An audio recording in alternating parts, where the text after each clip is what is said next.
Ladies and gentlemen, welcome to the Lake Superior Quinn Tobacco Cessation and Lung Cancer Screening.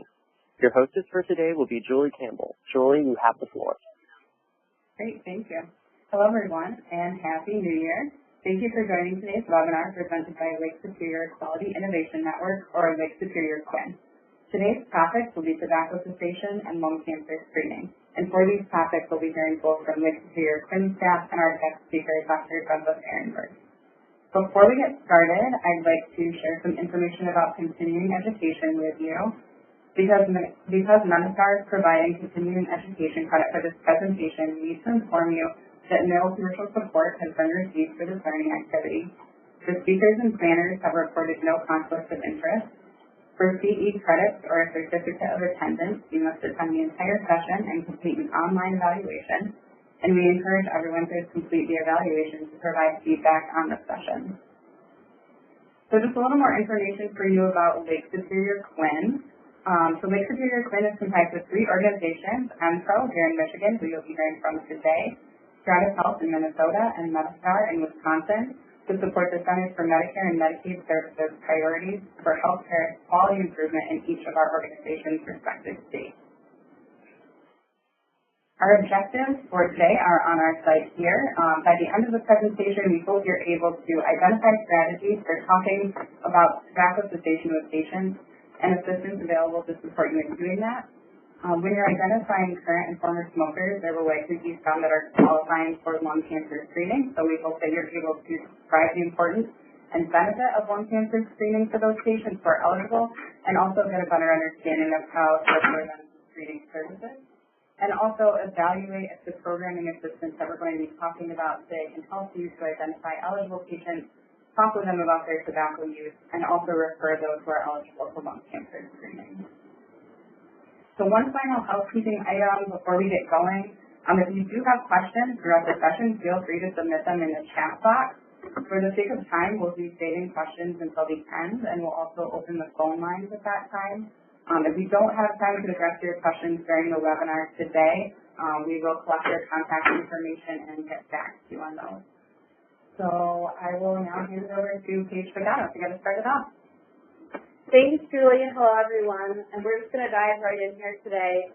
So this map from the CDC represents smoking rates by state. And as you can see, Michigan has the highest rate at 24.4%, with Minnesota 15.2%, and Wisconsin 17.1%. So those of you in Michigan who have patients that fall in the 24.4% bucket and want to make a change, the Michigan Tobacco Quit Line is a great resource. They offer personalized coaching available 24/7 by phone, email, and texting. This includes making a quit plan, identifying tobacco triggers, and help get back on track after a patient relapses. They also offer nicotine replacement therapy and an online community forum. So to get access to these services, your patients can fax the referral form, and you can also do this by your EHR. In Minnesota, they also have a similar quit line, but it is called the Quit Plan. Services offered include support to quit using all forms of tobacco, email program, mobile applications, and free nicotine replacement therapy, and also a quit guide. They also have a quit plan helpline that offers a welcome kit, coaching calls, and free nicotine replacement therapy as well.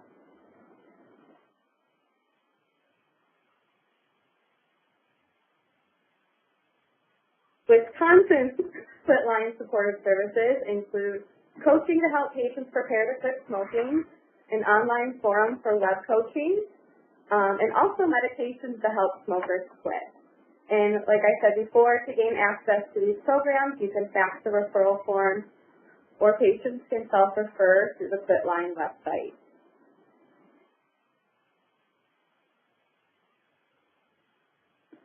So who qualifies for these services? In Michigan, the tobacco program is free to patients of Medicaid, county health plans, those who are uninsured, youth 13 to 17, those who are pregnant, and also individuals with a cancer diagnosis.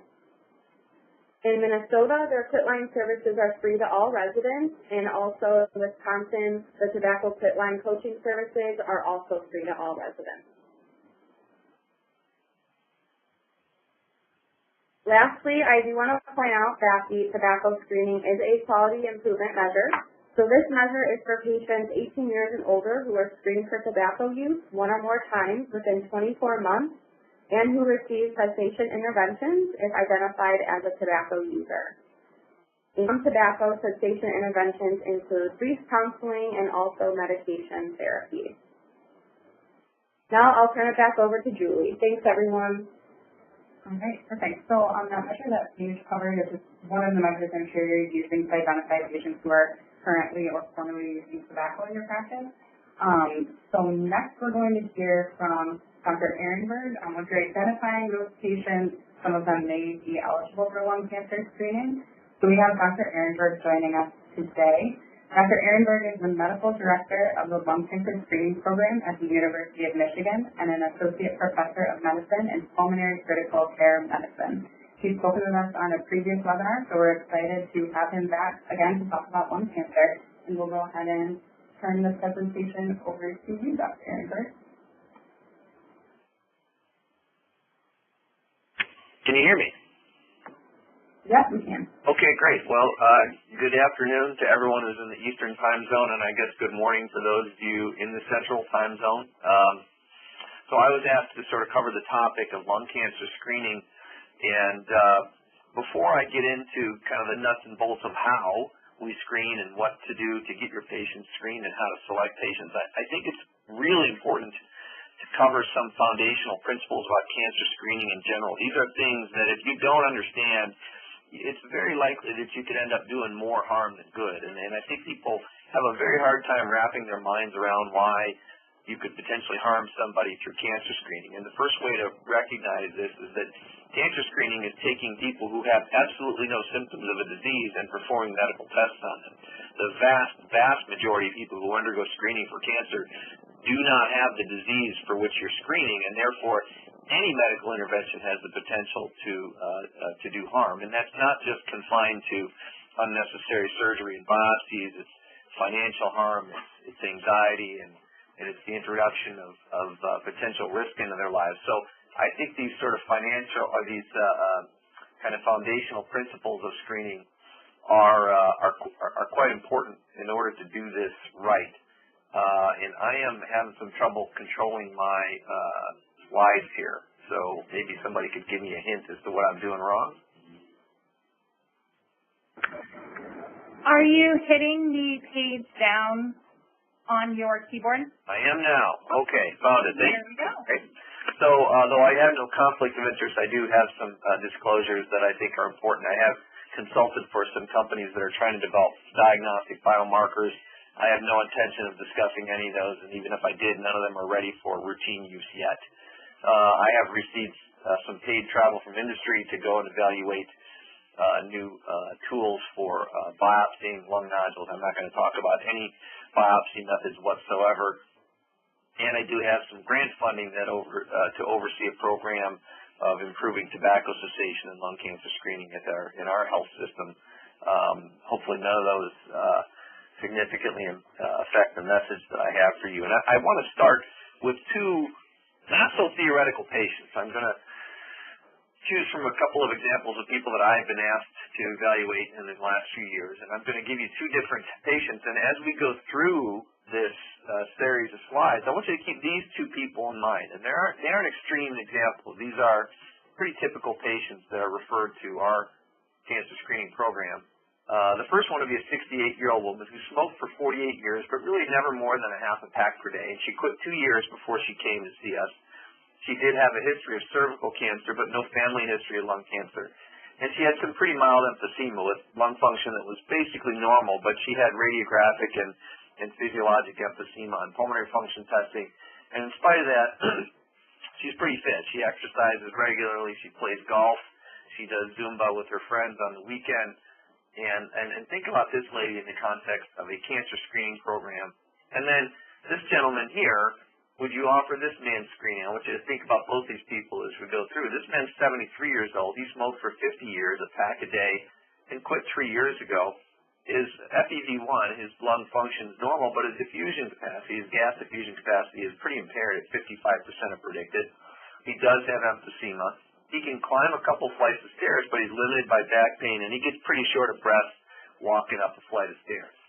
So let's think about those two people. And just big picture stuff here. The incidence of the four most common solid tumor types that we encounter in the Western world, breast, prostate, colon, and lung cancer, is pretty similar when you compare them.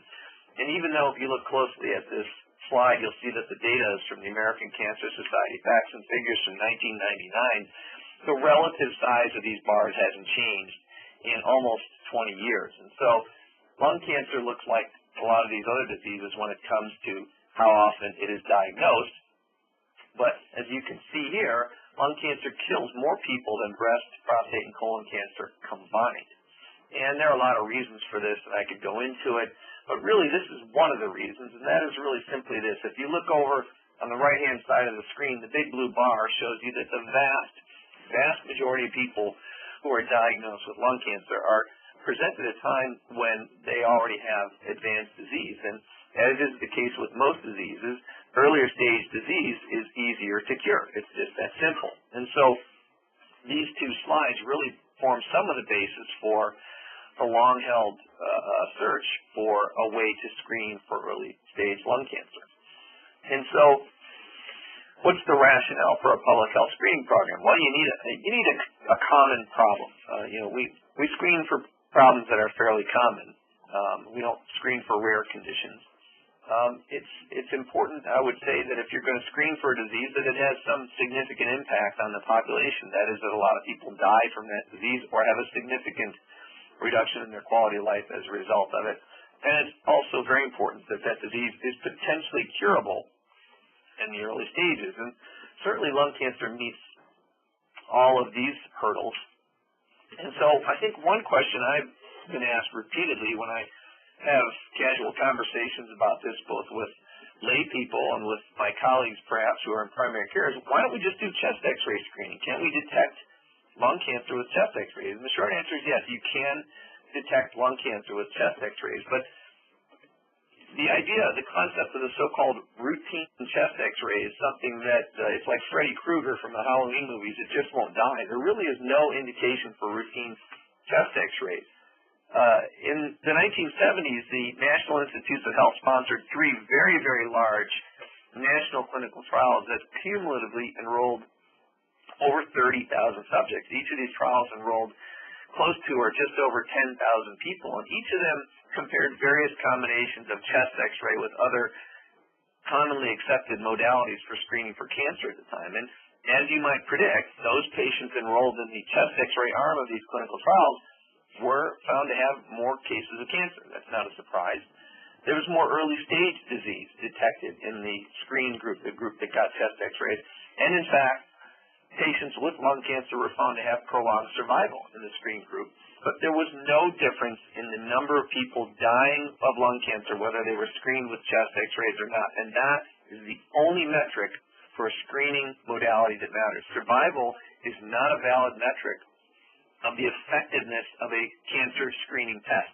And if you can't wrap your mind around that, it's very hard to have a rational discussion with a patient in your office about the risks and benefits of any screening modality. So we're going to dig a little deeper into this foundational principle. So take a step back and think of any disease that has a theoretical timeline. It starts at some point in time on the left side of that screen, and as it progresses, perhaps at some point in time, we have a test we can do to detect the disease. And if we're lucky, that screening test can be done before the development of signs and symptoms of the disease, and certainly, hopefully, long before death or disability from the disease or from other potential causes. So, to carry out this analogy, let's think of a disease where screening is completely pointless. If you have mad cow disease, by the time we can detect it, you are going to die from mad cow disease. It is an incurable disease. And so, every disease we think of as having some critical point, that point during the natural history of the disease, before which treatment will alter the outcome. So there's no point in screening for a disease if you can't cure it, right? So mad cow disease is the great example of a disease that falls to the left of that, detectable by screening, but still before signs and symptoms develop. Now, for years, we've screened for cervical cancer. We've screened for colon cancer. We've screened for breast cancer with various modalities, cervical cancer with pap smears, colon cancer with colonoscopy and other means, and, of course, breast cancer, which I think people are most familiar with in the form of mammography. And the reason is that these diseases are detectable before signs and symptoms manifest themselves at a time when treatment still cures the disease. And that is why we have long accepted on a public health level the screening programs for these diseases, which are quite effective, and yet still, with these very effective screening modalities, the acceptance rate across the population eligible for screening is far less than 100%. So there's still people we're trying to reach with these modalities. And the problem is, until about 5 or 6 years ago, we didn't know whether lung cancer fell under the category of screening being effective, like cervical, colon, or breast cancer, or was chest X-ray in effect just like screening for mad cow disease. In other words, by the time we could detect the disease with chest X-ray, it still didn't affect the outcome of the disease. We didn't know that until a few years ago, and just to complete the analogy, there are diseases for which screening is unnecessary. For example, pneumonia, normal community-acquired pneumonia. We don't screen for it because if you show up at your doctor's office with cough, fever, and a pulmonary infiltrate on chest X-ray, we give you antibiotics, and it's still largely very effective treatment. You don't need to screen for that disease. We didn't know where lung cancer fell on this theoretical timeline until very recently. And finally, we want to refer to this time during which the disease may be detectable before signs and symptoms develop as lead time, and the time after which signs and symptoms develop as sort of disease time. If you are familiar with screening trials, you'll hear of a term called lead time bias, and that's a bad thing. It impacts how you interpret the results of cancer screening trials. I showed you earlier information that told us that chest X-ray screening does improve survival. And the reason it improves survival is that you're simply detecting the disease earlier without really impacting the ultimate outcome. That's lead time bias. Lead time itself is absolutely 100% necessary for an effective cancer screening program, but lead time bias is why you cannot judge screening modalities like you do other medical interventions. As physicians, as providers, we're so used to judging the effectiveness of an intervention by determining survival. The treatment of a cancer, for instance, with a new drug, if the survival is longer, we know that drug is better than what it's being compared to. If we improve survival from heart disease by treating with cholesterol drugs, we know that those drugs are better than not using them because we're treating people with the disease. You cannot judge screening efficacy using the same metrics that you use to judge treatment efficacy. And this is where I think we fail as a profession to make important distinctions. So this is all foundational. And rather than having you think that this is all theoretical, I want to point out that these biases that we talk about in screening trials are absolutely real. Going back to the National Cancer Institute-funded chest X-ray screening trials from the 1970s, chest X-ray detected more cases of cancer than the non-screen group. That's length bias. Early stage was detected, which reflects both lead time and length bias. There was improved survival in the screen group, again, reflecting length and lead time bias, but there was no difference in the chance of dying from lung cancer between the screened and unscreened group. And what the only possible way we can explain that is that those extra cases were what we would call now overdiagnosis. That is a situation where the treatment might actually be worse than the disease. And it might sound preposterous to suggest that there is such a thing as overdiagnosis in a disease such as lung cancer, but it's an absolute concrete fact that in every cancer screening program out there, there are examples of the disease where the patient was destined to die with it, not of it. That is overdiagnosis. So again, you cannot judge the effectiveness of a screening intervention the way we judge the effectiveness of other medical interventions. The only valid metric of the value of a cancer screening intervention is cancer-specific mortality in the population of people screened. That is, taking a population and screening them and comparing them to a population that is unscreened, do fewer people die from that disease in the screened group. That is the only valid metric. And until 2011, we had never seen evidence that that was the case for lung cancer screening. That all changed when this study was published in the New England Journal of Medicine in 2011. And it basically described the results of a very, very large randomized controlled trial started in the early 2000s, enrolling over 50,000 people who were heavy, current, or former smokers, and randomizing them to 3 years of either chest x-ray screening or CAT scan screening with low-dose CT scans. And the major and important outcome of that is that the screen group, the CT screen group, had 16 to 20% fewer lung cancer deaths than the chest x-ray screen group. And we now know that chest x-rays are the equivalent of a placebo when you're talking about lung cancer screening. And I won't go into great detail as to how we know that, but a subsequent trial showed that chest x-ray screening is indeed futile if that's what you're trying to do to detect lung cancer. So the bottom line takeaway from this very, very important landmark clinical trial, which has really shaken the ground beneath us in the lung cancer world, is that annual low-dose CT screening of high-risk individuals reduces their chances of dying from lung cancer by between 16 and 20%. And this comes at a cost. Now, this little scorecard was put out by the United States Preventive Services Task Force, and in the box in the middle of that chart, what you see are the number of people harmed, if you will, by screening. That was about 36% of individuals will have a nodule discovered in the course of screening for lung cancer that's not cancer. Well, what do we do about these nodules? The real concern is that 25 out of every 1,000 people will end up having a biopsy that they didn't otherwise need to have if they hadn't been screened. And 3 in 1,000 people might have a serious complication. For example, hospitalization for pneumonia, a pneumothorax, or bleeding into their chest. Now, that's 3 out of every 1,000 people screened to save 3 lives. So you'll have 3 lives saved out of those 1,000 people that were screened, but you will have quite a few people that may be harmed by that. Now, on balance, a saved life is probably worth a couple days in the hospital with pneumonia for some people, but you have to look at the possibility when you screen somebody in your office that you may be subjecting these people to harm if they don't have cancer. And the vast majority of people we screen, even though they're high risk, the vast majority do not have lung cancer and will not get it. So, the United States Preventive Services Task Force evaluated this data, and for the first time ever, they recommended annual low-dose CT screening for lung cancer for people who met the following criteria. Now this, if you want to commit one thing to memory, this might be the slide that you want to commit to memory. Age 55 to 80 years, current or heavy smokers, current or former heavy smokers. Now current is defined as if you smoked within the past 15 years. If you quit more than 15 years ago, the United States Preventive Services Task Force recommends against lung cancer screening.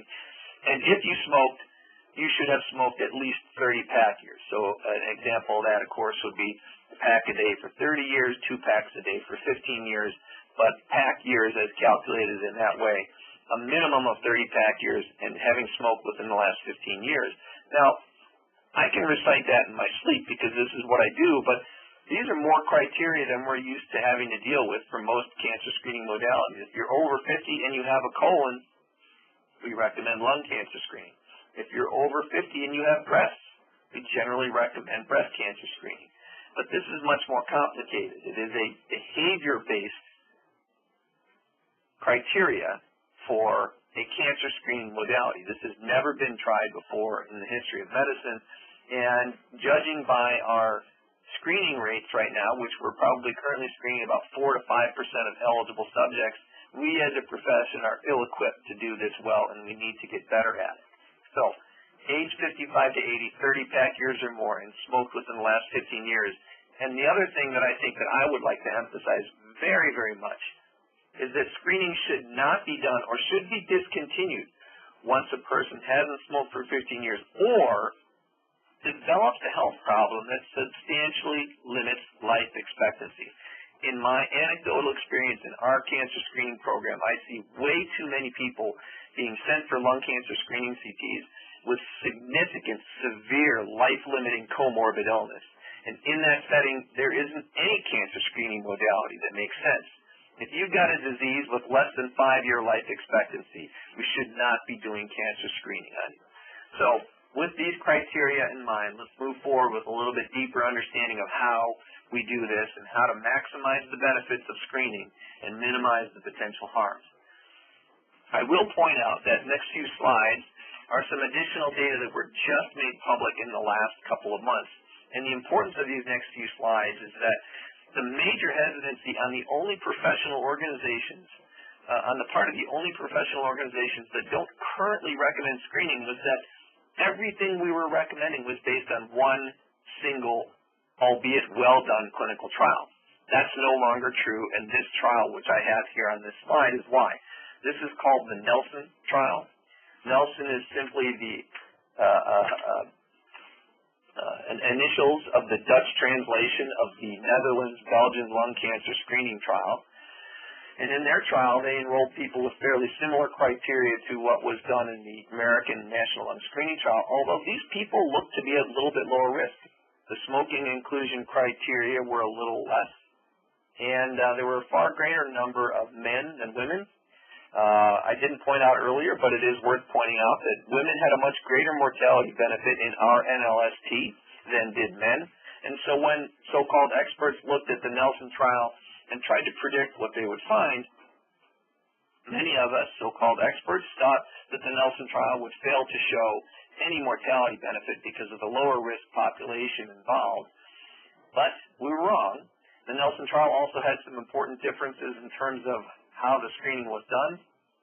On this trial, you can see that you were screened at year 1 and year 2, but then a 2-year gap was allowed until year 4 when your next screen was done, and then a 2.5-year gap after that. The other important thing is that all scans were read centrally. You could do that in a small country like the Netherlands that wouldn't work in the United States. And they used what's called volumetric measurements. That is, instead of just measuring the diameter of a lesion, they used software that measured the volume of a lung nodule. With those differences in mind, these are the important numbers from the Nelson trial, which were literally just made public a few months ago. And the mortality benefit is reflected in these red numbers, the big red numbers in this box that show anywhere between a 25 and 40% reduction in lung cancer-specific mortality in the Dutch-Belgian lung cancer screening trial in current or heavy former smokers. And that was a major surprise and one that gave a lot of us I'd say further reinforcement of what we thought was the rationale for a public health-based lung cancer screening program to reduce mortality from the #1 cancer killer in the Western world. So this is really, we think, increased, if you will, the momentum behind lung cancer screening in the United States, and is certainly beginning to start public health screening programs across Europe and other countries around the world. So this is a practice that is expanding across the globe. So the Nelson volume CT screening showed that if you use volumetric measurements of the lung nodules, you can reduce the rates of referral. Now, in a country that is resource limited, where you don't have a gazillion specialist pulmonologists and thoracic surgeons like we do in the United States, they wanted to make sure that they weren't overburdening their system. And they were able to show that with this trial. Management of lung nodules was largely confined to primary care physicians and radiologists using this specialized software, resulting in a referral rate, that is referral to a specialist, of only about 2.3%. Now that's a pretty amazing accomplishment when you consider the volume of people walking around with pulmonary nodules. Again, the vast majority of us with nodules, I know I have one myself, they're benign, and we know that. And so finding the benign ones without harming people is a critically important task for the specialists out there. So just put this into some context. How does lung cancer screening stack up to other commonly used screening modalities? Now, missing from this slide is data on colonoscopy, and the reason it's missing is we don't actually have numbers to put this into context for colonoscopy, but I will stipulate up front that colonoscopy is an extraordinarily effective cancer screening modality for colon cancer. With that being said, if you use as a metric for the effectiveness of a screening test the number of people you need to screen to save one life, lung cancer blows all the other ones out of the water. So in an average risk individual, if you screen 320 such individuals, one fewer person will die from lung cancer. That doesn't sound that impressive, until you start comparing it to other modalities, which are generally widely accepted and widely practiced, the most common of which would be mammography, which you see on the bottom right where the number needed to screen is very age sensitive, and that's because the older you are, the greater your probability is of getting cancer. Cancer is simply mostly a disease of aging, right? So as you compare lung cancer screening with mammography, if you believe in mammography, then you shouldn't be avoiding lung cancer screening because of these numbers.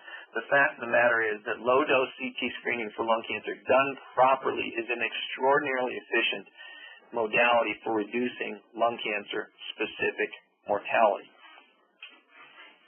This is a slide with a lot of small print, which I'll blow up for you, just to show you that in the National Lung Screening Trial, the rate of complications amongst people who did not have cancer was extraordinarily low. That is, if you look at this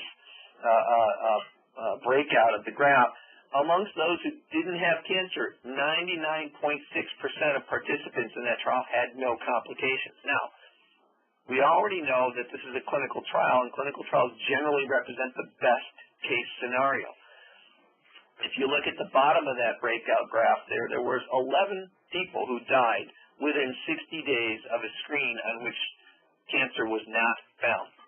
11 people doesn't sound like much, but when you start taking 50,000 and perhaps turn it into 500,000 or 5 million or 50 million, the possibility of a lot of people dying simply as a result of having undergone screening has to be something that you keep in the back of your mind. And if you haven't seen somebody have a complication from a lung biopsy or lung cancer surgery, you should, because you need to know that you are potentially putting people at risk.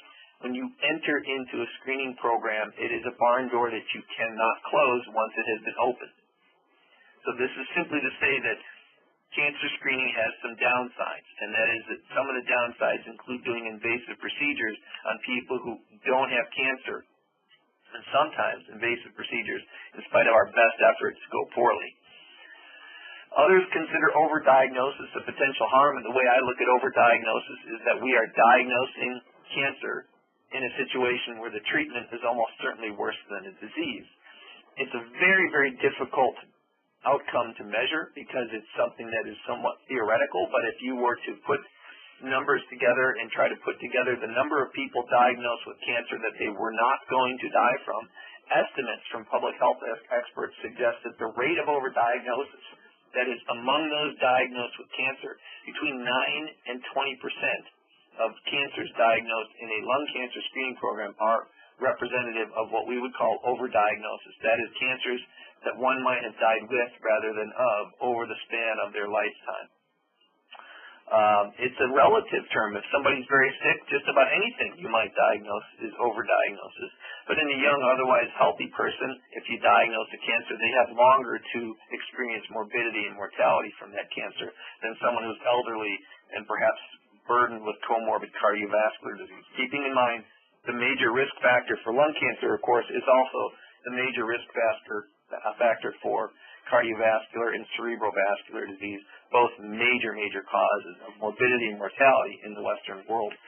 So this is an unavoidable fact of any cancer screening program, that you will introduce the concept of overdiagnosis. And I think that patients are getting more sophisticated. I think 20 years ago, having a conversation with an individual about overdiagnosis and lung cancer, they would have looked at you like you were crazy. I think more and more now I'm able to have these conversations with people who understand that there are conditions they're better off not knowing about.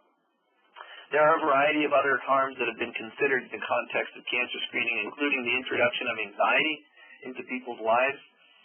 Clinical trials done as a part of the National Lung Screening Trial show that there was no increase in anxiety or quality of life as a result of false positive findings, but I think we have to guard against that.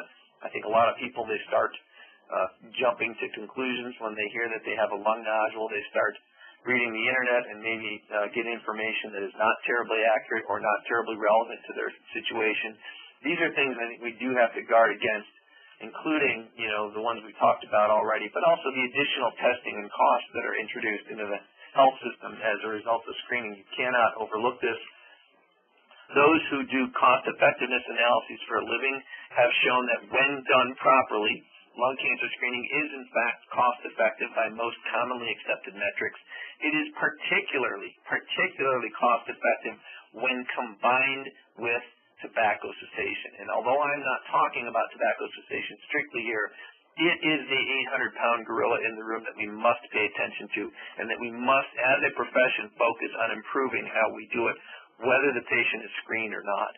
So in the context of a lung cancer screening program, incorporating tobacco cessation significantly improves the cost effectiveness of the intervention.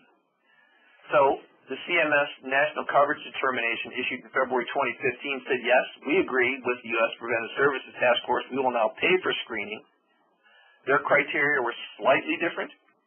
They chose the same smoking criteria, but they reduced the upper limit of age from 80 to 77 for reasons that I won't go into great detail on now, but they had their rationale for it.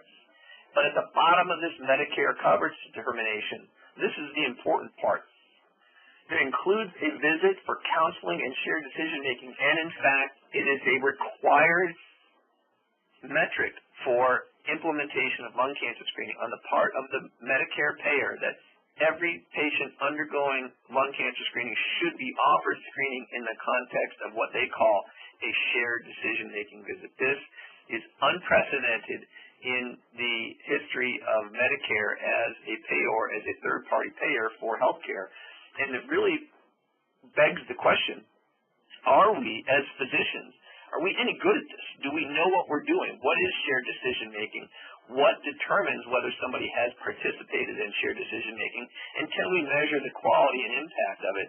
And I think the short answer is we aren't very good at it. There are generations of us as physicians who weren't trained in the concept of shared decision-making. It is a relatively new concept. We grew up in a fairly paternalistic profession where we told our patients what to do. That's no longer acceptable, not in 2018, probably not even long before that. But we're not very good at this, and for us to participate in shared decision-making, it requires that we deeply understand the risks and benefits. So I want to go back to one of the people we discussed at the early part of this talk, of a 68-year-old woman who smoked for 48 years and a half a pack per day. Now, if you're doing your math at home, that's 24 pack years. She's not eligible for lung cancer screening, so the conversation may well end there. But we do have some other information about her. There is a personal history of cancer, but no family history of cancer. And as I said, she's got emphysema. There was a paper, which I will introduce here, and don't worry about the complexity of this Excel spreadsheet, because I have a way of making this much more simple for you. But this is an Excel spreadsheet which is downloaded from Martin Tamamagi's article in the New England Journal of Medicine in 2013 that says, how do we measure lung cancer risk? And what Dr. Tamamagi did was he took 150,000 people in a large cancer screening trial called the PLCO, prostate, lung, colon, ovary, the PLCO trial, and looked at those who developed lung cancer versus those who didn't, and developed a predictive model based on all the factors you see here, things that you might predict. Age, smoking history, presence of COPD, family history, all things that are easily acquired in the course of a very brief 2-minute conversation with your patient, and to some degree body mass index, education. But you can take these 10 variables and you can plug them into this equation, which don't worry about the equation, but it'll give you a number. It'll give you a number that basically says, what is the risk of this person dying from lung cancer in the next 6 years? So what's the utility of that? Well, let's go back to our patient. She has a 6-year calculated risk for lung cancer of about 3.6%. Now, the average risk in the NLST population was 1.4%. And if you're paying attention, you may say, so what? What do these numbers tell us? I don't know how to, this isn't 120/80 for blood pressure. I need to know what these numbers tell me about should this patient be screened. Well, those investigators went on to do another study where they asked this question: what is the right risk for offering lung cancer screening? And the way they answered it was, at what level of lung cancer risk was mortality always better in the screened group than in the unscreened group? And they came up with a number that fortunately is easy to remember. It's 1.5%. Well, what does that mean? This is another way of looking at it. If you go back to the metric I alluded to earlier, how many people do we need to screen to save one life? Well, if your risk is 1.5% or higher, the number needed to screen is about 250. So you see, as you compare that to the other numbers earlier, that's a very efficient number. And so they recommended that a cutoff for potential risk for lung cancer above which screening should strongly be considered was this 65th percentile of risk, which calculated out to be about 1.5%. As you get farther and farther below, and these are all people that would have been eligible in the NLST, what you can see is that screening becomes much less efficient when your risk is low. So one way to look at this is to suggest that we could create a decision aid, and this is one such decision aid, which in full disclosure, this was developed by colleagues of mine here at the University of Michigan along with myself. We get no money for this. It is freely available, and there's the website for you. But we made this and targeted it for two people. One was the patient, and the other was the physician, to take this information of how old you are, how long have you smoked, how much have you smoked, and what does your family history look like, so on and so forth, and put this into the context of a number that allows you to calculate lung cancer risk and put it into a graphical representation that allows you as the physician and the patient to sit down together and approximate the risks and benefits of screening. So this is one such decision aid. It's not the only one. It is printed out in graphic format, and you are free to use it. It costs nothing, and it generates no revenue for us whatsoever. There are other decision aids out there, and the purpose of making these available to you is so that you know that there are multiple ways for you as a provider to sit down and have a discussion with your patient as to whether or not screening is appropriate for them. And all these are really focused on identifying lung cancer risk. What they are not good at, even our decision aid, is identifying people who are already too sick to benefit from screening. And I would beg you to think about that as patients sit in front of you. If you have somebody who you think has less than 5 years to survive because of their underlying cardiovascular disease, or their other metastatic cancer that they've already got, or other severe comorbid illness, screening should not be part of that medical conversation. These decision aids, in part, help you process that information, but they're available, they're free, and they are required as some payers, in particular Medicare, requires the use of some decision aid to facilitate these shared decision-making discussions. I will offer one last cautionary bit of information.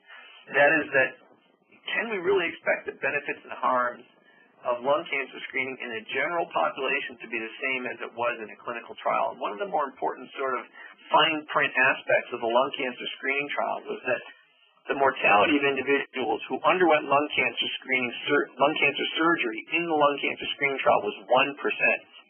If you go and look up your local hospital's lung cancer specific surgery mortality, or look up the national average, which is between 3 and 5%, if that's what happens in a screening context, all of the mortality benefit of the screening modality will completely melt away. So one thing I suggest to people who are going to offer screening to their patients is to make sure that their patients, or that they themselves, have access to the same type of surgical care that was provided to patients in the lung cancer screening trial. And nearly all of those participants were seen and treated in centers with significant high-volume thoracic surgery providers. And I cannot overemphasize that enough, that who treats your patient is just as important as the radiologist reading the CT scan. And keep in mind that NLST participants, like participants in nearly every clinical trial, were generally healthy, and the most important thing is they were completely asymptomatic. If a patient comes to your office saying, well, gee, I have a new cough, that's not the time to do a cancer screening CT. That's a diagnostic workup. This is a very different approach. You're much more likely to find false positives in someone who presented with new symptoms than you are to find an actual lung cancer. And let's compare, in this slide here, the trial population from the NLST, that's the middle column in that table, with the population of patients in the United States that would be eligible for screening based on recent census data. And what you come away with is that the screen-eligible population in the United States is older, greater proportion of minorities, less educated, and generally less healthy than the clinical trial population. And every one of these characteristics is associated with a higher risk of morbidity and mortality from lung cancer surgery. This is not to say or to confuse you. It is to say proceed with caution when sending somebody for screening. Make sure they're healthy enough to undergo an evaluation of a pulmonary nodule. Make sure they're healthy enough to probably have surgery if they need it. And if they aren't, you may want to get some help. So how do you refer your patients for lung cancer screening? You know, it really depends on where you are. Many health systems have built-in lung cancer screening programs now. Many who don't are in the process of developing them. Screening programs can vary in terms of their practice from a very centralized approach. That is, everyone who's referred has to come to a screening clinic to undergo their shared decision-making conversation and to make sure that they're getting proper tobacco cessation counseling if necessary, to a very decentralized program similar to what we run at the University of Michigan, where any provider can order a screening CT. And as you might imagine, there are trade-offs between these two programs, between access to care and between the quality of care delivered. I would imagine my friends at Cleveland Clinic, where they run a very centralized screening process, everybody who sees them gets very high-quality shared decision-making and very high-quality tobacco cessation. But I do imagine that there are problems with access, that people who have difficulty with transportation or may not live close to the screening centers may not get as good a quality care or may not get any care. On the other hand, here at Michigan, where anybody can order a screening CT, there's less of a problem with access, but I do worry about the quality that we are providing, and many of my day-to-day efforts are to improve the quality of care we're delivering. So a few last take-home points. When you properly screen people at high risk, you will save lives. High risk means acceptable burden of comorbid illness, and by that I mean generally very little comorbid illness. And if you try to counsel people in a shared decision-making context, you yourself really have to understand the biases of a screening program, the risks and the benefits of screening. And nobody should be talking about lung cancer screening without a very, very robust focus on tobacco cessation as part of that. And so hopefully we'll get a chance to talk more about that from here out. I think that's about all I have to add, except I will close with this. The one person who was eligible of the two that I talked about earlier was a 73-year-old man who'd smoked for many years, and he had some emphysema, but it was still not bad enough to clearly exclude him from screening. He came to me after he had been screened at another institution. He had undergone a CT-guided biopsy, which resulted in a pneumothorax. After many discussions between himself, myself, and our thoracic surgeon, he was offered a lobectomy. In spite of undergoing successful lobectomy and being cured from his surgery, he spent the next 2 years of his life oxygen-dependent, suffering from severe dyspnea and very, very poor quality of life, eventually dying in a hospital near here from pneumonia. So not a good outcome, and this is not somebody who I would have looked at up front and thought, no, he's too sick for this. You have to be cognizant of the fact that not every screen-detected lung cancer results in a good outcome. I'm an unapologetic advocate for lung cancer screening, but I'm an advocate for doing it right and doing it cautiously in the right people. And so I should stop there because I've probably gone over my time allotment, and I thank you for your attention. Great. Thank you so much, Dr. Ehrenberg. Thank you for that presentation. We really appreciate your time and willingness to talk to us today. We're going to go ahead and switch gears now. I'm going to hand it over to Mark, and he's going to talk with us more about support for engaging with current smokers. Oh, thanks. Dr. Ehrenberg did send the ball back to us. Yeah, my name is Mark Losh. I'm part of the Lake Superior Quality Innovation Network cardiac team, and I'm a social worker by profession. And we're tasked with CMS to address to ABCSs, aspirin, blood pressure, cholesterol, and smoking cessation. And we as a team, we're talking about ways to provide technical assistance to our practices that would be meaningful in the area of smoking cessation. And the team developed what we call our tobacco cessation counseling training. And so it's not a smoking cessation program. So basically, it is a training program to work with physician practices, including all staff. So it's a full team approach. So we like to get not only physicians involved, but medical assistants, receptionists, the full spectrum of the team, because we feel very strongly that the message of smoking cessation, dovetailing on what Dr. Ehrenberg talked about, is being a crucial part of lung cancer screening and the cardiac health overall, that the full team or the whole team can have a role in promoting tobacco cessation to their patient population. Why? Well, because they know their patients the best. They see them on a regular basis. The patients certainly trust them, and they're in a position then to share information that they know or resources that the practice may have to help patients make the decision for tobacco cessation, to quit smoking or to quit using tobacco. So this is really a no-cost hour-long training. We provide a PowerPoint presentation where we talk about prevalence of smoking in the state of Michigan. We talk about electronic nicotine delivery systems or alternative nicotine delivery systems, including Juul and electronic cigarettes. And at the very end, we talk about the Michigan Tobacco Quit Line. But a big part of that, the tobacco cessation training, is to help the entire staff talk more comfortably to patients about smoking cessation, about their smoking, and about smoking cessation. So we include a rather large chunk of the training program over to motivational interviewing strategies and techniques. That's okay. So, Julie, you can go back to the other one. Before I get into that, we can talk about some of the efficacy of the program that we've had. The slide, the right side of the slide shows you a small 3x5 laminated card that we give out to all participants that they can use, put in their lab coat or tack up on a wall or in an exam room or wherever they have easy reference to it, that talks about some of the motivational interviewing strategies for tobacco cessation using the 5 A's model, which is the ask, advise, assess, assist, and arrange model for smoking cessation and helping patients get to the point where they may want to look at tobacco cessation. So up to this point in time, we've had 112 participants trained to date, and we've had a 16.5% improvement in pre and post test scores, which is nice. The participants also get a workbook that includes all of the PowerPoint slides and all the motivational interviewing material that we provide.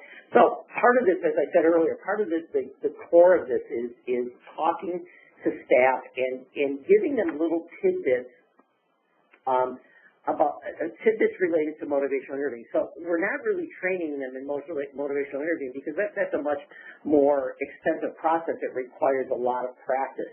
But what we try to do is we try to help them learn some small techniques or small strategies where they can have instant influence on their patients and maybe make the difference in a patient who may be on the fence with wanting to gather some information about smoking cessation, maybe be able to provide them with that.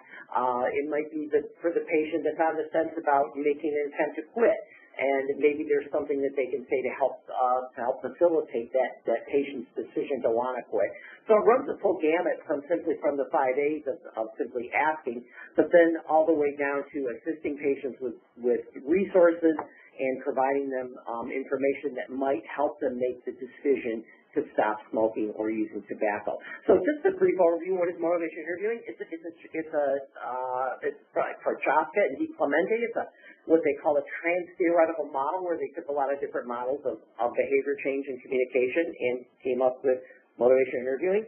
So it is a style, a model of communication that helps individuals make behavior changes. We all are faced with many, in our lives, we're faced oftentimes with behaviors that we want to change, whether that be losing some weight, stopping smoking, cutting down on alcohol use, whatever it may be, and motivational interviewing can help in that. So really, motivational interviewing, the framework includes expressing empathy through reflective listening. So it's really listening to what the patient is saying, and expressing empathy to them by active reflective listening, developing discrepancy between the individual's goals and values and their current behavior. That's the big part is creating discrepancy, avoiding arguing and confrontation, and rolling into resistance rather than directly opposing it, and then supporting self-efficacy and optimism. And now we're going to switch it over to Elise DeYoung, and she's going to tell us about Michigan's cancer control programming. Hi, Mark. Thank you so much, and thank you, everybody, for being on here today. So, yes, lastly, I'm going to wrap up the webinar to cover assistance that's available in Michigan, and then at the end, we'll kind of talk a little bit about Minnesota and Wisconsin availability. This assistance centers around identifying and referring patients to lung cancer screening. So in Michigan, MPRO is involved in the Michigan Cancer Control Initiative, which offers free assistance to primary care offices, and this free assistance centers around things like locating your local accredited radiology facility for that low-dose CT scan that Dr. Ehrenberg mentioned. We help with process mapping. We send quarterly data trend reports to our participants. We've also developed many patient and provider-facing education on lung cancer and the benefits of screening. So this is just a few examples of resources that we have developed and have taken a lot of feedback from our participants who are on the ground with patients the things that they would need. So some things that you can see here is both a patient-facing and provider-facing decision aid tool, and this just really guides you through those eligibility requirements that Dr. Ehrenberg mentioned, as well as a checklist for patient referral to lung cancer screening and also kind of guiding the clinician through that process. So something important to mention in terms of calculating smoking cap years. So this is something that we have heard has been a little difficult. So if your EHR is not calculating this for you, there's also some really great websites that will do that. So that shouldiscreen.com is one that does that, as well as smokingcap-years.com. And that just ensures that you are accurately calculating cap years to determine the eligibility. So we also work with our participants with evidence-based interventions such as client reminders. So we've done things like help utilize the EHR to send those reminders to patients to be screened, or just updating already existing reminder methods in terms of offering other languages or cultural messaging and things like that. Another evidence-based intervention that we help with, I mentioned the quarterly data trend reports that we send. So this is something that we are collecting basic data from our participants, and this is what the report would look like for tobacco cessation and lung cancer screening. So they can look at their progress over time, how they compare to goals, or how they compare to all participants. And this really guides us in next steps in our discussions with our participants, also helps us focus our technical assistance moving forward. And then lastly, we help with guidance and resources around that counseling and shared decision-making aspect of the visit, billing and coding around personal history, tobacco use, and nicotine dependence, as well as lung cancer screening with low-dose CT scans, and how you go about that with billing and coding. So the last thing I wanted to mention, although we are here in Michigan, Minnesota and Wisconsin also have state cancer control programs. So if you are in those states and this does interest you in terms of getting assistance around referring patients to lung cancer screening, this would be the information that you can use and go through to reach out. So, operator, we can go ahead and open the lines for questions. If we don't have time, maybe we can get about one question if possible. And if we don't have time, please put that in the chat box and we can get in touch with you to follow up. And as a reminder, to receive CE credit for this webinar, watch for an email within the next week, and that will have a link sent to you with the evaluation, and make sure that you fill out the entire evaluation to receive credit. So with that, we'll go ahead and turn it over. Absolutely. Ladies and gentlemen, at this time, if you have any questions, please dial *1 on your telephone keypad. Again, that is *1 you'll dial on your telephone keypad.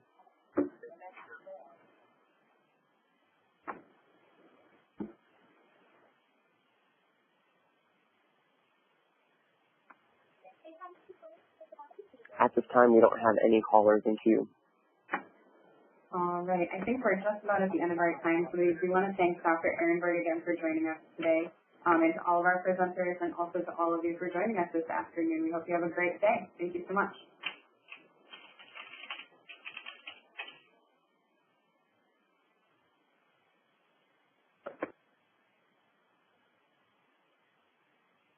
Ladies and gentlemen, at this time, you may now disconnect.